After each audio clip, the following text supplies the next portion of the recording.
నామానికి మహిమ కలుగును గాక. అలాగే కూడి వచ్చినటువంటి మీ అందరికీ ప్రభు అయినటువంటి యేసుక్రీస్తు నామంలో వందనాలు. ఈ వాక్యం కొరకు సిద్ధపడినటువంటి వారు, ఇవాళ కార్యక్రమం సిద్ధపడినటువంటి వారు, దైవ సన్నిధిలో ఉన్నటువంటి వారు, అలాగే మైక్ శబ్దం ద్వారా వింటున్నటువంటి వారికి ప్రతి వందనాలు చేస్తాం. మన దేవుడి సన్నిధిలో లేఖనాల్లోనికి మనం వెళదాం. పరిశుద్ధమైన బైబిల్లో నుండి మనం చదువు కీర్తనల గ్రంథం 84వ కీర్తన 1వ వచనం నుండి చదువుదాం. సైనికులకు అధిపతియగు యెహోవా, నీ నివాసములు ఎంత రమ్యములు. హల్లెలూయా, హల్లెలూయా. మంచిది. గురించి 2 నుండి మనం ధ్యానం చేస్తా వస్తున్నాం. శుక్రవారం ఉపవాస సిద్ధపాటు కోడికలోను, నిన్నటి రోజున శనివారం శుద్ధీకరణ కోడికలోను మనం ధ్యానం చేశాం. ఇక్కడ కోరహ కుమారులు రచించినటువంటి కీర్తన. కోరహ కుమారులు 12 కీర్తనలు రాశారు. కోరాహు దేవునికి విరోధంగా నిలబడి తాను మరణించినట్టుగా పరిశుద్ధ గ్రంథం తెలియజేస్తుంది. అంత మాత్రమే కాకుండా తనకు కలిగిన వారందరూ కూడా చనిపోయారని ఒక చోట రాయబడింది. ఒక చోట ఏమో కోరహ కుమారులు మాత్రము చనిపోలేదు అని. వాళ్ళు చనిపోకపోవడానికి కారణం, వారు మరణించకపోవడానికి కారణం ఏమిటంటే వాళ్ళు కొన్ని ఈ వాక్య ఆధారాలను బట్టి మనకు కనబడుతుంది. నేను ఉపోద్ఘాతం చెప్తున్నా, వాక్యాంశంలోకి వెళ్ళ. వాక్య అంశం ఏమిటంటే ఎవరికి ఆయన దేవుడిగా ఉంటాడు, ఎవరైతే యుద్ధం చేస్తారో, యుద్ధ రంగంలో నిలబడతారో వారికే ఆయన దేవుడుగా ఉంటాడు. దేవుని స్తోత్ర. కనుక క్రైస్తవ జీవితం అంటేనే యుద్ధ రంగం, పోరాటం. ఒకటి పోయిందనుకో మరొకటి వస్తుంది, ఇంకొకటి పోయిందనుకో మరొకటి వస్తుంది. అది శారీరకంగా కావచ్చు, ఆత్మీయంగా కావచ్చు, ఆర్థికంగా కావచ్చు, సమాధానపరంగా కావచ్చు. అది ఏదైనప్పటికీ మన కుటుంబాన్ని ఎప్పటికీ మనం వెళ్ళేంత వరకు, ఆయన పిలుపు వచ్చేంతవరకు మన జీవితంలో యుద్ధము జరుగుతూనే ఉంటుంది. దేవుడికి స్తోత్ర. కనుక ఈ కోరహ కుమారులు చనిపోకపోవటానికి కారణం ఏమిటంటే ఆ వాక్యాన్ని బట్టి మనం జ్ఞాపకం చేసుకోవచ్చు. ఆ బలిపీఠం దగ్గర పిచ్చుకలకు నివాసము దొరికెను అని అంటారు. అంత మాత్రమే కాకుండా వానకోయలకు గూటి స్థలము దొరికెను పిల్లలు పెట్టడానికి అన్నారు. అంటే ఈ బలిపీఠం అనేది ప్రత్యక్ష గుడారంలో బలిపీఠం గురించి, అలాగే దీపవృక్షం గురించి, సమూహపు రొట్టెల బల్ల గురించి నేను ప్రత్యక్ష గుడారము 3 స్థలాల గురించి చెప్పుకుంటూ వచ్చాను. ఈ బలిపీఠం దగ్గర ఎప్పుడు మంట ఉంటూనే ఉంటుంది, మంట ఎప్పుడు మండుతూనే ఉండాలి. ఆ బలిపీఠం దగ్గర పిచ్చుకలు గూళ్ళు కట్టుకోగలుగుతాయా? ఒక ప్రశ్న. కట్టుకోవడానికి అవకాశం ఉంటుందా? మండే దగ్గర ఎక్కడైనా గూళ్ళు కట్టుతాయండి పక్షులు. అంటే మరి ఎందుకు ఇలా అంటున్నారు? తర్వాత వానకోవిల అంటే అది ఎలా ఉంటుంది అంటే అది పిచ్చుక జాతికి సంబంధించింది, కానీ చాలా దాంతో పాటు అంతగా చాలా కొద్దిగా ఉంటుంది. అది బ్లూ కలర్లో ఉంటుంది. చాలా వేగంగా 55 కిలోమీటర్ల వేగంగా అది ఎగరగలదు. దేవుని స్తోత్రం. వాటి వర్ణించుకుంటున్నారు వీళ్ళు. పిచ్చుకకు గూడు దొరికింది, వానకోవిలకు గూళ్ళు పెట్టుటకు, పిల్లల కనుటకు నివాసము దొరికింది. అంటే ఈ ప్రత్యక్ష గుడారంలో ఏముందంటండి? బలిపీఠం ఉంది, ఏమంటే చేతులు కడుక్కోవడానికి చెప్పాలి, ఏముందంటే ఇత్తడి గంగాళం ఉంది. తర్వాత ఏముందంటండి? పరిశుద్ధ స్థలంలో దీపవృక్షం, సమూహపు రొట్టెల బల్ల, తర్వాత ధూప వేదిక ఉంది. ఇవన్నీ కనపడుతున్నాయి. వీళ్ళు ఎక్కడికి వస్తే వాళ్ళు భద్రపరచబడ్డారు అంటే ఈ వాక్యాన్ని బట్టి ఆ ప్రత్యక్ష గుడారం ఉన్న బలిపీఠాన్ని ఆశ్రయించారు వాళ్ళు. హల్లెలూయా. అందుకనే వాళ్ళు తప్పించబడ్డారు. దాదాపుగా వాళ్ళు 12 కీర్తనలు వాళ్ళు రాశారు. వాళ్ళు దేవుని ఆరాధించేవారుగా, దేవుని స్తుతించేవారుగా, ఒక సమూహముగా దేవుని వారిని నిలబెట్టుకున్నాడు. దేవుని స్తోత్ర. కనుక దేవుని సన్నిధిలో మనం దేవుని మందిరంలో ఉండటం మనకు క్షేమం. దేవుని మందిరంలోకి రావటం మనం భద్రపరచబడతాం అన్న సంగతిని 2 దినాలు మనం నేర్చుకున్నాం. దేవుని స్తోత్ర. వాక్యాధారాలతో నేర్చుకున్నాం.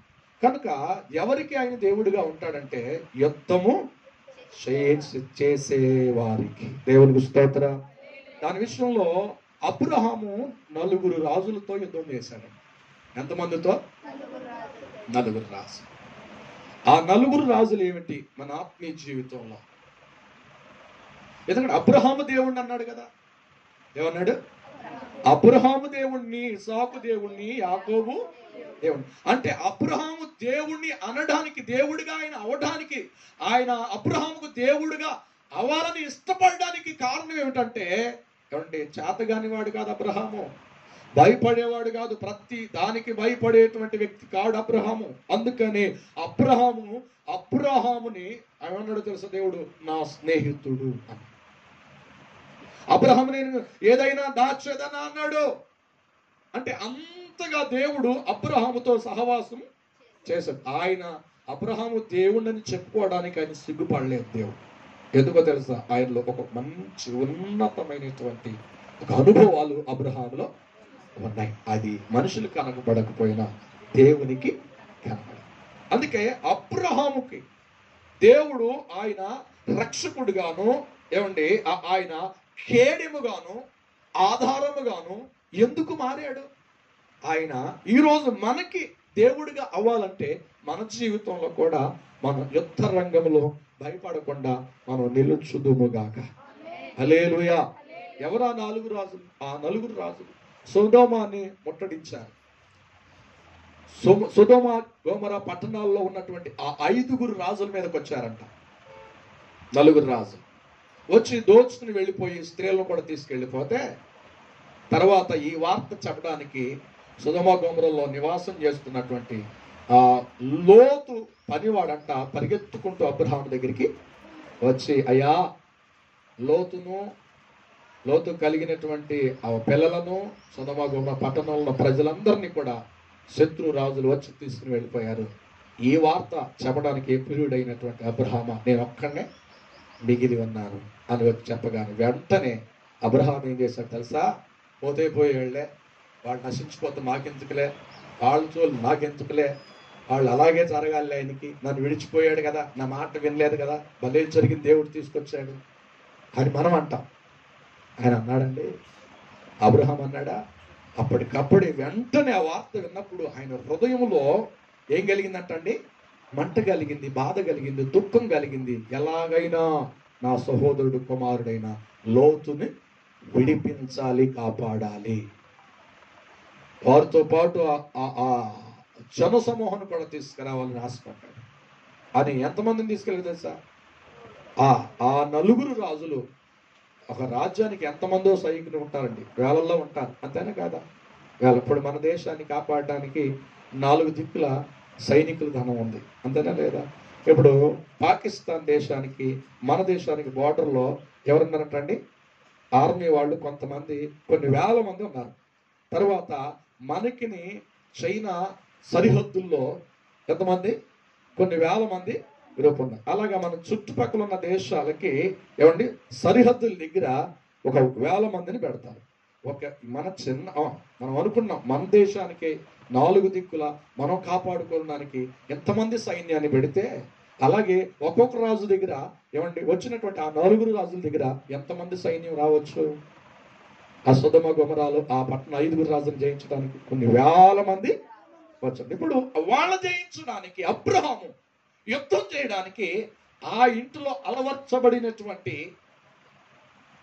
318 మందిని తీసుకెళ్ళాడు. ఎంతమందిని అంటండి? అసాధ్యమేనా?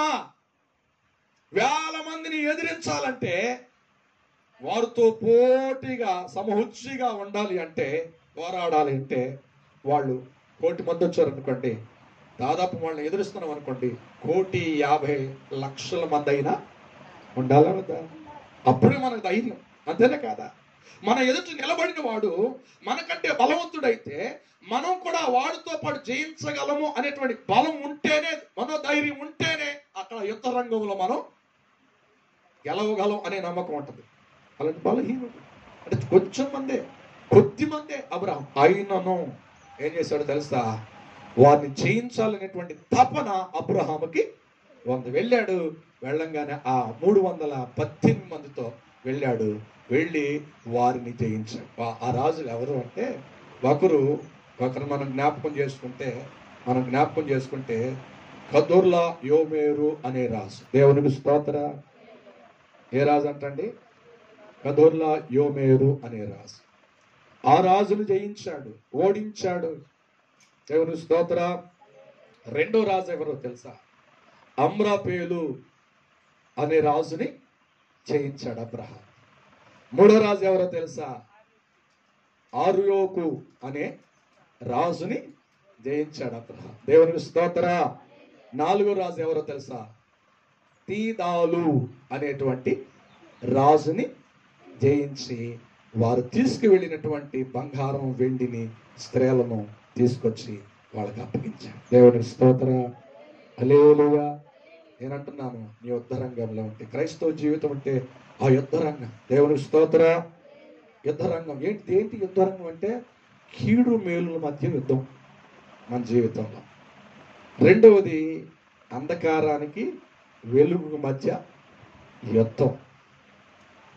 మూడవది నీతికి పాపానికి మధ్యలో యుద్ధం జరుగుతుంది. దేవుని స్తోత్ర. తర్వాత సాతానుడు వాడి యొక్క సంబంధులతో క్రైస్తవులకి యుద్ధ పోరాటం జరుగుతుంది. దేవుని స్తోత్ర. యుద్ధ పోరాటంలో శరీరానికి ఆత్మకు కూడా యుద్ధము జరుగుతుంది. మనం దేంతో అంటే మనం జయ జీవితం కలిగి ఉండాలి, లోకముతో జయం పొందాలి. రెండవది శరీరంతో జయం పొందాలి. మూడవది సాతాను యొక్క సంబంధులతో జయము. యుద్ధం లేకుండా దేవుని బిడ్డలుగా చెప్పుకోవడానికి మనకి ఏమండి లేదు. అంటే గెలిచిన వారే, యుద్ధం చేసిన వారే దేవుని బిడ్డలు. దేవునికి స్తోత్ర. అబ్రహాము వారసులో దేవుని యొక్క సమూహం. ఎందుకంటే మన దేవుడు సైన్యములకు అధిపతి. దేవునికి స్తోత్ర. మనం దానిలో ఆ గ్రూపులో లేదా ఆ గుంపులో మనం చేరాలంటే మనం యుద్ధం చేయాలి. దేవుని స్తోత్ర. యుద్ధం చేయాలి. ఆ నలుగురు రాజులేంటి నీ ఆత్మీయ జీవితంలో? ఆ నలుగురు రాజులేంటి? ఒకరు కదొర్లా యోమేరు అనగా లయో దేవతకి దాసుడు అని అర్థం. ఒక దేవతకి దాసుడు అని అర్థం. అంటే ఇప్పుడు మనం ఒకవేళ మన జీవితం రక్షించబడి బాప్తిసం పొంది భక్తి జీవితంలో ముందుకెళ్తున్నాం అనుకోండి, కొన్నిసార్లు మనం తెలియకుండానే మనం వీటికి చోటిస్తూ ఉంటాం. కొలువై ఉంటే మన హృదయాలలో, మన మనస్సుల్లో. అవి ఎలాగంటే, దేన్నైతే ఎక్కువగా ప్రేమిస్తున్నావో దేవుడు అంటే, దేన్నైతే ఇష్టపడుతున్నావో ఎక్కువగా, అదొక విగ్రహారాధనే, అదొక దేవతనే నీవు ఏమండి నీ హృదయంలో నిలబెట్టు. దేవునికి స్తోత్ర. యేసు నామములో ఆ రాజు, ఆ ఏలుబడిని మనం జయించుదుముగాక. ఎందుకంటే ఆల్రెడీ చెప్పే కాబట్టి నేను లోపలికి వెళ్ళట్లేదు, కొంతమంది రాలేదు కాబట్టి టూకీగా చెప్తున్నాను. కనుక సత్యానికి వ్యతిరేకమైన వాటిని మనము జయించుదుముగాక. అసత్యమైన వాటిని మనం పెంచకూడదు. దేవునికి వ్యతిరేకమైన వాటికి మనం అవకాశము ఇవ్వకూడదు. దేవునికి స్తోత్ర. ఆ యొక్క అధికారాన్ని మనం జయించాలి మన ఆత్మీయ జీవితం. రెండవది ఏంటంటే అమ్రాపేలు అంటే బలవంతమైనటువంటి జన సమూహం. బలవంతమైన బలం బాగా అంటే ఇప్పుడు మనకంటే బలవంతుడు ఎవరు మన ఆత్మీయ జీవితంలో చెప్పాలి? సాతానండి. అంతేనే కదా? అపవాది. కనుక ఆ అపవాది కంటే బలవంతుడు ఎవరు? దేవుడు. ఎందుకంటే ఇప్పుడు ఆదాముకు దేవుడు అధికారం ఇచ్చాడు, సర్వాధికారాలు ఇచ్చాడు. ఎందుకు ఈ మాట అంటున్నామే? ఆది కాండంలో ఒక మాట ఉంది, ఏమనుందంటే ఆదాముని తీసుకొచ్చి ఏదైనా తోటలో నిలబెట్టి, ఆదామా ఈ తోట ఫలాలన్నీ తిను, దీన్ని సేద్యపరచు, దీన్ని కాపాడు, దీన్ని కాయి అన్నాడు. కాయి అన్నాడంటే దీన్ని చెడగొట్టేవాళ్ళు, దీన్ని పతనం చేసేటువంటి శత్రువు ఒకడు, అంటే ఆయనకి తెలవకుండానే చెప్పేసి, అంటే ఆయనకి అర్థం కాకుండానే చెప్పేస్తాడు దేవుడు స్తోత్రం. అందుకే నేను అంటున్నాను, ఈరోజు ఈ పునరుత్థానం మందు దేవుని సన్నిధిలో మనం బలవంతుడైనటువంటి అపవాదిని వాడి సైన్యాన్ని మనం జయించుదుముగాక. హల్లెలూయా. ఎలాగంటే వాడిని చూసి, వాడి యొక్క ఎత్తుగడలు చూసి, వాడి కార్యాలు చూసి ఈ రోజున చాలా మంది ఏర్పాట్లో ఉన్న వాళ్ళు కూడా భయపడతా ఉంటారు. దేవుని స్తోత్రం. వాడి బలవంతటిని, వాడి శక్తిని అంతటిని యేసయ్య సిలువలో వాడి తలను చితక్కొట్టి వాడి అధికారాన్ని మన కాళ్ళ కింద యేసయ్య పెట్టేశాడు. మనకు ఆధారం ఉన్న వాక్యం రమాపత్రిక 16వ అధ్యాయం చదివిన మాటే, మనం తెలుసుకున్న మాటే, తెలిసిన మాటే. 16:20 అంటాడు, సమాధానకర్త యగు దేవుడు సాతానుని శీఘ్రంగా మీ కాళ్ళ కింద చితక తొక్కించి. మనం భయపడిన అవసరం లేదు. ఒకవేళ ఈ రాజు అమ్రాపేలు అనేటువంటి బలవంతమైన జన సమూహం అనేటువంటి అర్థంగా ఉన్నటువంటి సాతానుడు ఎంత బలవంతుడైనా కానీ కల్వరి రక్తము చేత, ఆయన మరణము చేత ఒక గొప్ప అధికారాన్ని ఇచ్చాడు. దేవుని స్తోత్రం. కనుక దాన్ని మనం జయించుదుముగాక. ఇంకొక మాట మీకు అర్థమవడానికి, కీర్తన గ్రంథం 38వ కీర్తన 19వ వచనాన్ని చదవగా విందాం.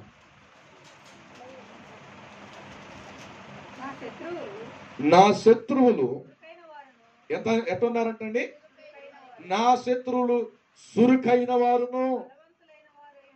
ఎట్లా ఉన్నాడంటే అపవాది బలవంతుడు. ఏ రకంగా అయినా, ఏ విధంగా అయినా నిన్ను పాడవేయాలని, నిన్ను పతనం చేయాలని, నిన్ను పాడు చేయాలని, అది కుటుంబ పరంగా కావచ్చు, లోకపరంగా కావచ్చు, ఆత్మీయంగా కావచ్చు, నిన్ను పతనం చేయాలన్నదే ఒక ఆలోచన వాడిది. దేవుని స్తోత్రం.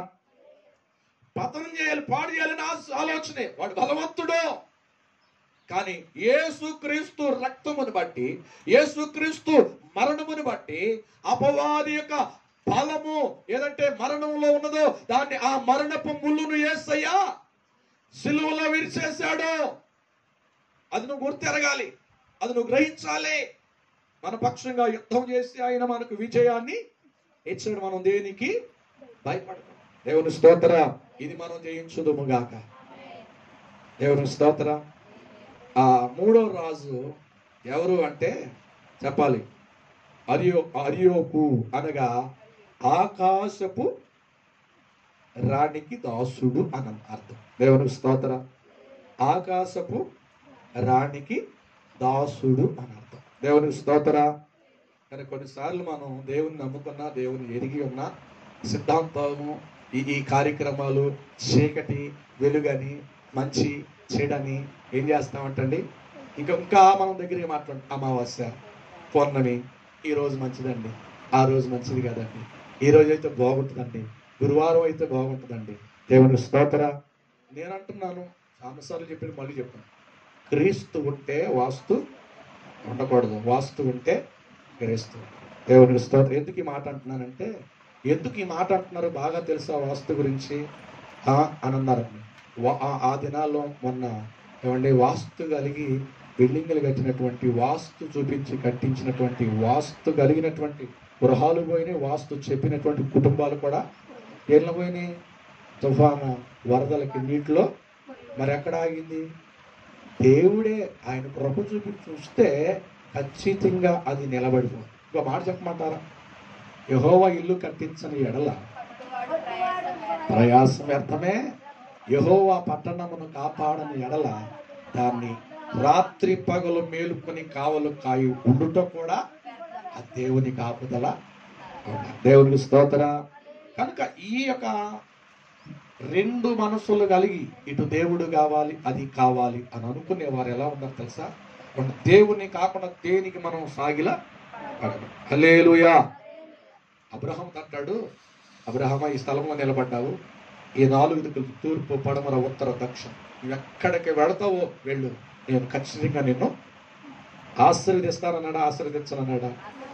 చెప్పాలి. ఏది కావాలో కోరుకన్నాడా వద్దన్నాడా? అయ్యా ఈ తూర్పు వద్దులయ్యా అన్ని ఇక్కడ బాగుండదు కానీ, ఉత్తరానికి వద్దులయ్యా అక్కడ అన్ని చెడ్డగా ఉన్నాయి కానీ, అడవరకు వద్దులయ్యా దక్షిణానికి వద్దులయ్యా అన్నాడా దేవుడు? ఆయన ఆశీర్వదిస్తానని పిలిచినప్పుడు ఏమని చెప్పాడు? విశ్వాసం కలిగినటువంటి జీవితాల్లో మనం తెలుసుకోవాల్సిన సత్యాన్ని పక్కన పెట్టేస్తాం, అసత్యానికి మాత్రం భుజాన్ని వేసేస్తాం. దేవుడు స్తోత్ర. అబ్రహాం ఏమన్నాడు? అబ్రహాం ఏమన్నాడు? ఇగో 4 దిక్కులు చూపి నువ్వు ఎక్కడికి వెళతావు, ఏది కోరుకుంటావో చెప్పు, ఇదంతా నేను నీకు ఇచ్చాను అన్నాడు. దేవునికి స్తోత్ర. అది నమ్మాలి. విశ్వాసమే నీతి, విశ్వాసం కానిదే పాపం. దేవునికి స్తోత్ర. ఇప్పుడు ఈ విశ్వాసంలో చాలా వెనకబడిపోయారు దేవుని బిడ్డలైన వారు. దీన్ని మనం జయించుదుముగాక. అబ్రహాం జయించడం లేదా ఈ రాజుని? నీ ఆత్మీయ జీవితం ఇవే. దేనికి నువ్వు దేవుడిగా అనుకుంటున్నావో, దేవుని అది దేవతగా అనుకుంటున్నావో, ఏది నీకు రక్షకుడిగా ఎంచుకుంటున్నావో, యేసుని ఎరిగి కూడా బాప్తిసం తీసుకోడా ఇంకా తీసుకుని కూడా ఇంకా ఆ క్రియల్లోనే అభిప్రాయాల్లో ఉంటున్నావు అనుకోండి, నువ్వు ఓడిపోతున్నావు, ఇంకా దాన్ని జయించలేకపోతున్నావు. యేసునామములో ఈ పూట అది మనం జయించుదుముగాక. అర్యోకు అనేటువంటి ఆకాశపు రాణి అనేటువంటి దేనికి దాసుడిగా మారుతున్నావో, దేనికి నీవు దాసోహంగా మారుతున్నావో, యేసునామములో దాన్ని నీవు నీ అధికారముతో దాన్ని జయించుదువుగాక. హల్లెలూయా. 4వ రాజు తీదాలు. ఎవరంటండి? తీదా అంటే లోయ అని అర్థం, లోయ అని అర్థం, లేదా పల్లము అని అర్థం. దేవుని స్తోత్ర. హల్లెలూయా. బిడ్డోళ్ళు వెళ్తున్నారు అనుకోండి, ఏమంటాం?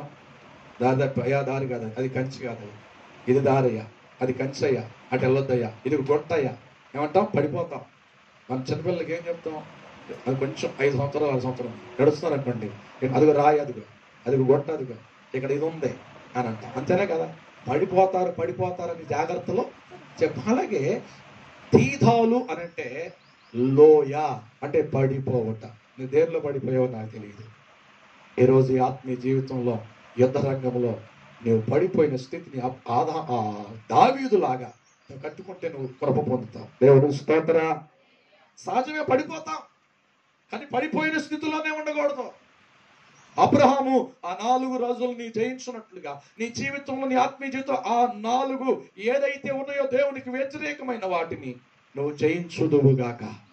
హల్లెలూయా. మరి చెప్పండి, ఎవరంట ఈ రాజు? తీదాలంటే లోయ అంటే పడిపోవు. ఎక్కడ పడిపోవు? ఫోన్లో పడిపోయావా? స్తోత్ర. లోకాశల్లో పడిపోయావా? ఆత్మీయ జీవితం సరైన విధంగా కట్టుకోలేనటువంటి పరిస్థితుల్లో పడిపోయామా? ఆ పడిపోయిన జీవితాన్ని మరలా నువ్వు గుర్తెరిగి కట్టుకోగలిగితే విజయము అది క్రీస్తు ద్వారా. క్రీస్తు ఆ కృపనిస్తాడు. మనకు సాధ్యము కాదు, మనకు యోగ్యత. అయ్యా నేను పడిపోయాను, దాని నుండి రాలేకపోతున్నానయ్యా, నేను ఓడిపోతున్నానయ్యా, సహాయము అని అంటే ఖచ్చితంగా దేవుడు నీ పక్షంగా యుద్ధము చేసి నీ తలను పైకి ఎత్తుతాడు. హల్లెలూయా. నువ్వు దేనిలో పడిపోయావో నాకు తెలియదు, దేనిలో పడిపోతున్నావో నాకు తెలియదు, కానీ దేవుడు ఈ పూట నీతో మాట్లాడుతున్నాడు. అది ఏదైనా కానీ నీ ఆత్మీయ జీవితంలో నిన్ను ఓడించేది, నిన్ను పతనం చేసేది, పతన అవస్థలో తీసుకెళ్ళేది యేసునామములో దూరం అవ్వనుగాక. హల్లెలూయా. హల్లెలూయా. ఇప్పుడు పాయింట్కి వద్దాం. ఈ 4 రాజులను జయించి ఎక్కడికి వచ్చాడు తెలుసా? రాజులోయ అనే ప్రాంతానికి వచ్చాడు అబ్రహాం. యుద్ధం చేసి జయించి వచ్చాడు. సొదొమ గొమొర్రా రాజు అబ్రహాముని ఎదుర్కోవడానికి వచ్చాడు. ఎదుర్కోవడానికి వచ్చే ముందు ఇంకొక రాజు వచ్చాడు. ఎవరు ఆయన తెలుసా? చెప్పాలి. షాలేము రాజు. ఎవరు వచ్చారట? షాలేము రాజు. ఆయన జయం పొంది వచ్చిన తర్వాత ఆ షాలేము రాజు ఎదుర్కొన్నాడు. ఎవరిని? అబ్రహాం. దేవుని స్తోత్ర. నేను అంటున్నాను, ఈ పూట ఇంకో మాట, నీవు జయిస్తేనే నీకు సమాధానం ఉంటుంది. ఎందుకంటే షాలేము అనగా సమాధానం, షాలేము అనగా సమాధానం. దేవునికి స్తోత్ర. కానీ ఎదిరించాడు కనుకనే, జయించాడు కనుకనే ఎవరు ఎదురొచ్చారంట ఈయనకి? షాలేము రాజు అనగా సమాధానకు కారకుడైన దేవుడే. దేవుని స్తోత్ర. ఎవరు ఎదురొచ్చారటండి? నువ్వు జయించుకున్న సమాధానం ఉండదు. అయ్యా ఇంత ప్రార్థన చేస్తున్న సమాధానం లేదయ్యా, ఇంత ప్రార్థన చేస్తున్నాను మా జీవితంలో నెమ్మది లేదయ్యా, ఎంత ప్రార్థన విశ్వాసం కలిగినాను దేవుడు కనికరించలేకపోయాడయ్యా అంటే నీ జీవితంలో జయం పొందలేకపోతున్నావు, పడిపోతున్నావు. దేనికో పడిపోతున్నావు, అపవాది యొక్క బలం విషయంలో భయపడి పడిపోతున్నావు. అలాగే అమరపేలు అనేటువంటి బలవంతుడు, దానికి భయపడుతున్నావు. అలాగే కదర్లోయోరేమో అనే రాజు ఏమన్నా దేవత దేనికి దాసుడైపోయావో పడిపోతున్నావు. ఇంకా నీకు ఎక్కడ సమాధానం వస్తుంది?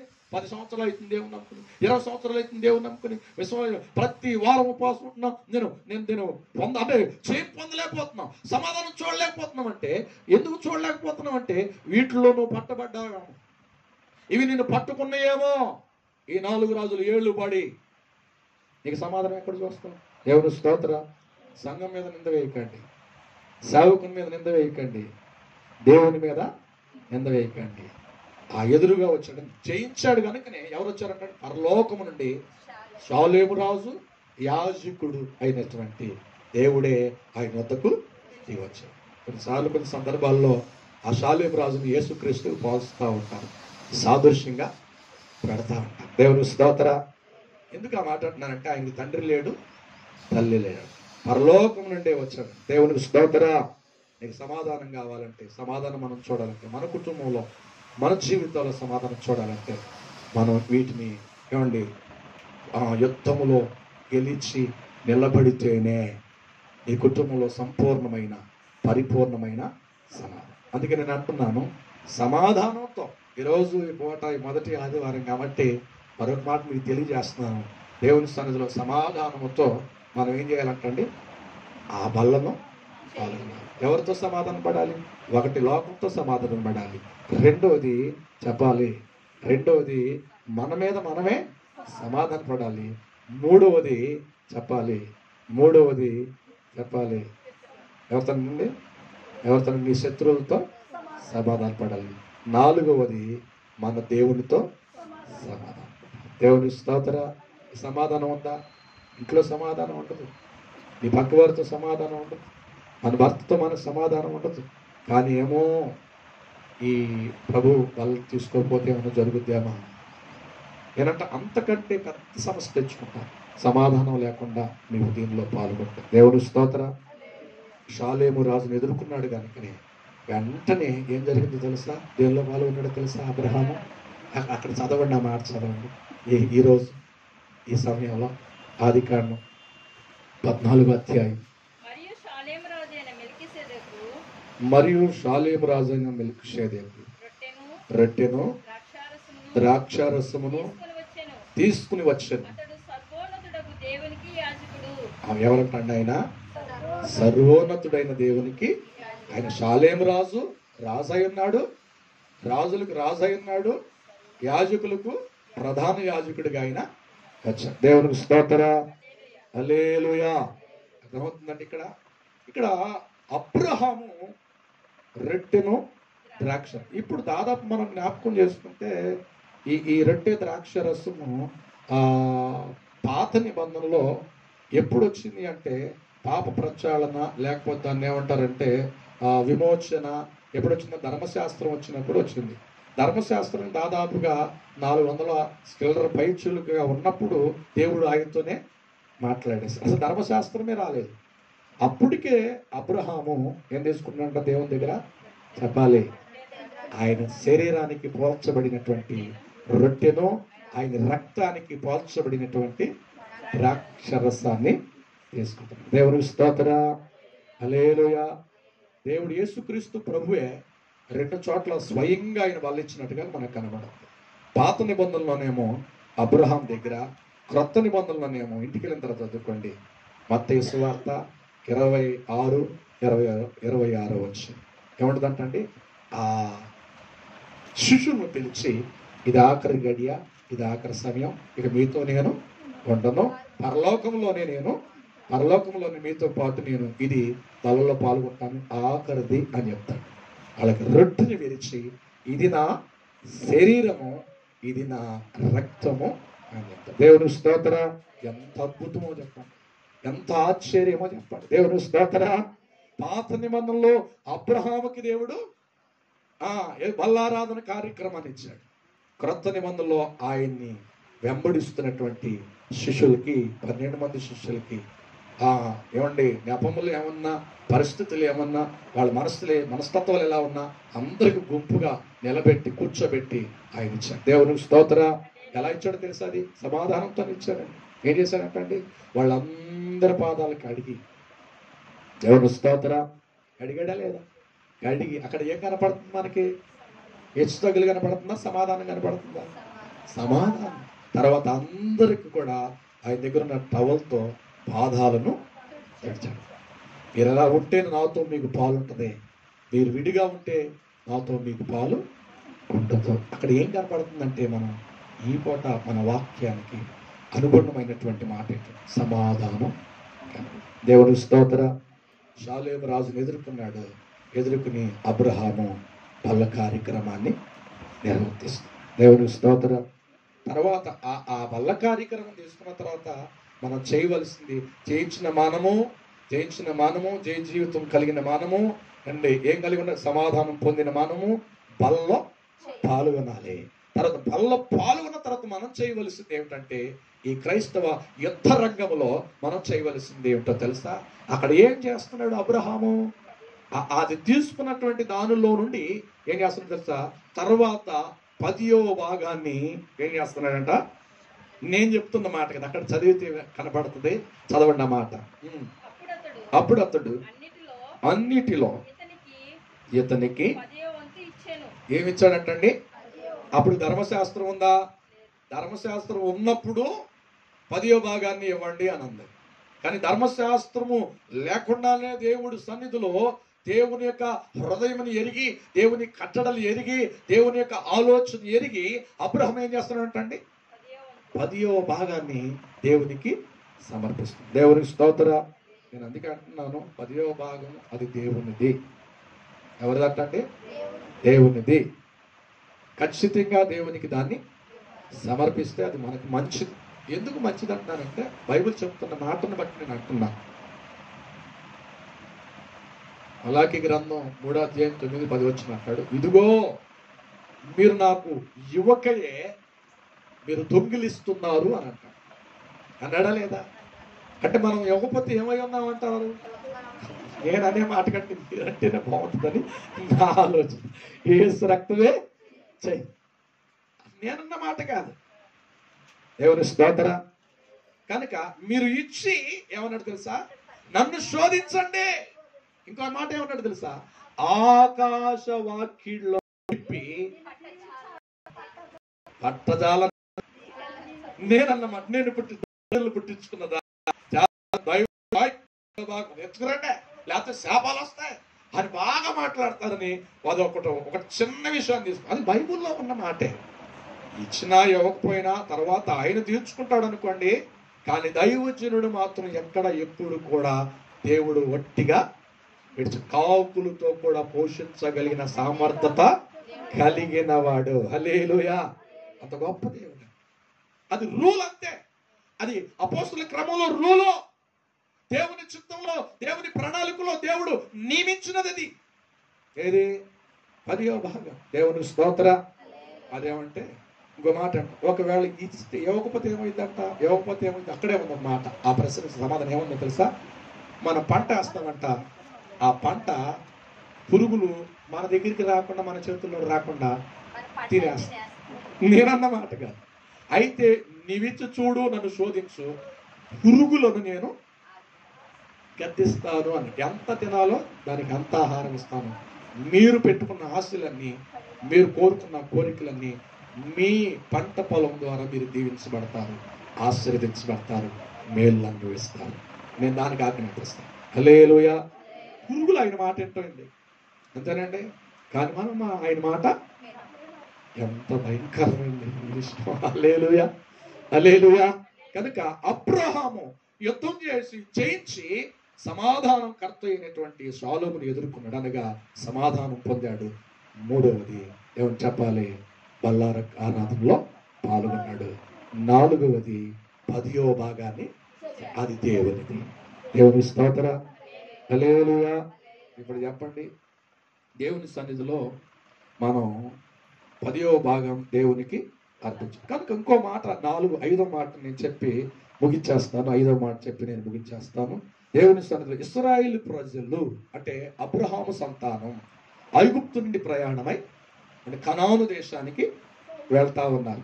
వెళ్తా ఉంటే వాళ్ళు వెళ్ళినప్పుడు వాళ్ళు చక్కగా సంతోషంగా వెళ్ళలేదు, మంచి సంతోషంగా ఆనందకరంగా వెళ్ళలేదు. వెళ్ళారంటే వాళ్ళు ప్రతి రాజుని జయించుకుంటూ వెళ్ళారంట. యెహోషువ గ్రంథంలో దాదాపు కొన్ని 20-30 మంది రాజుని వాళ్ళు జయించి కనానులో వారు అడిగి పెట్టారంట. చాలా మందిని రాజును జయించారని ఉంటుంది.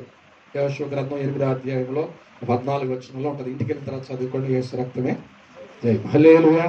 ఎంతమంది రాజులు అంటే చాలా మంది రాజులను జయించారు. అప్పుడు రాజులను జయిస్తున్నప్పుడు కొంతమంది వారిని వాళ్ళు కోల్పోయారు. పోగొట్టుకున్నారా లేదా? చనిపోయారా లేదా? చనిపోయారు. అయినను వాళ్ళ ధ్యేయము, వాళ్ళ గురి ఆగిందా?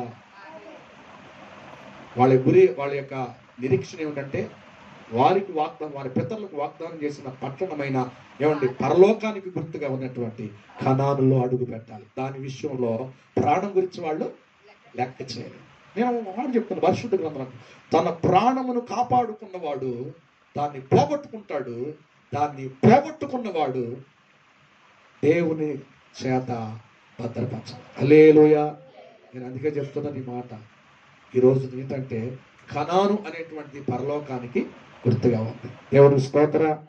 దాని గుర్తుగా నువ్వు దాన్ని పొందాలి అంటే నీవు యుద్ధ రంగంలో ప్రాణం పోయినా పర్వాలేదు కానీ నువ్వు కాంప్రమైజ్ కానీ అవ్వకూడదు. అంటే దానికి లోబడనే. దేవుని స్తోత్ర. ఎందుకంటే నీ ప్రాణం భద్రపడతావు. కొంతమంది భోజనం దగ్గర లోబడిపోతారు, కొంతమంది తాగే దగ్గర లోబడిపోతారు, కొంతమంది కొన్ని ఆచారాల దగ్గర లోబడిపోతారు. అదే ఇదే. దేవుడే ఏమంటారంట? తమ్ముడే.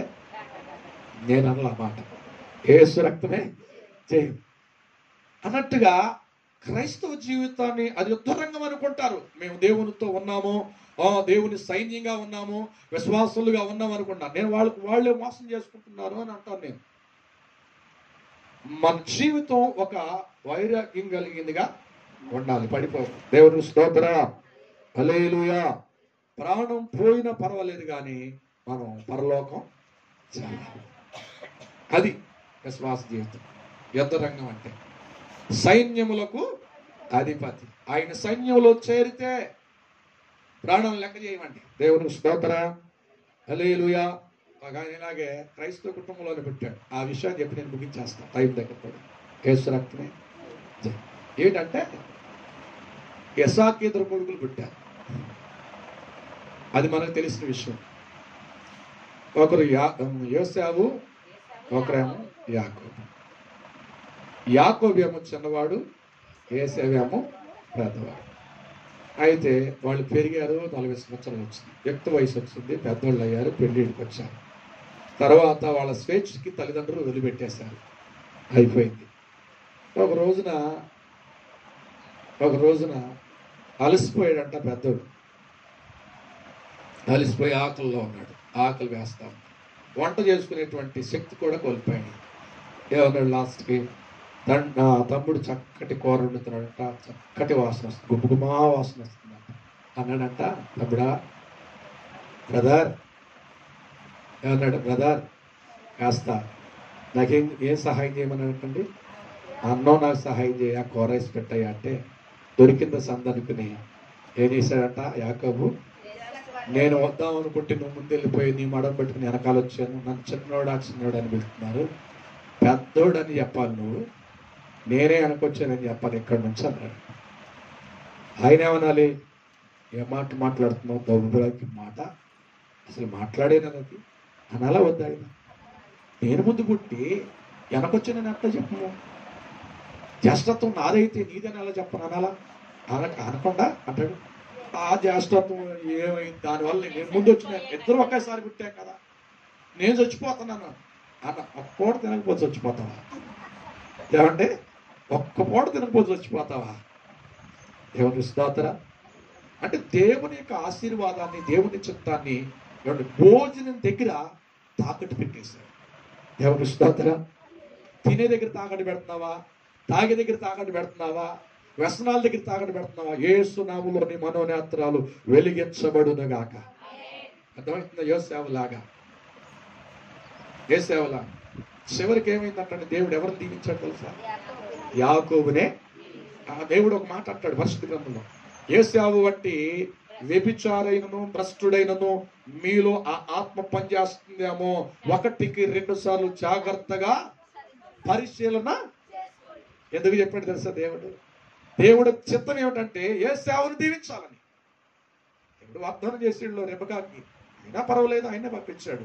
కానీ ఈయనకున్నటువంటి సామర్థ్యం, ఈయనకున్నటువంటి ఏమంటారు దాన్ని, ఇంకా ఏమంటారు, నిర్లక్ష్య జీవితం దేవుని సంకల్పానికి వ్యతిరేకంగా తిరిగేవాడిగా నిలబడిపోయాడు. దేవుని స్తోత్రం.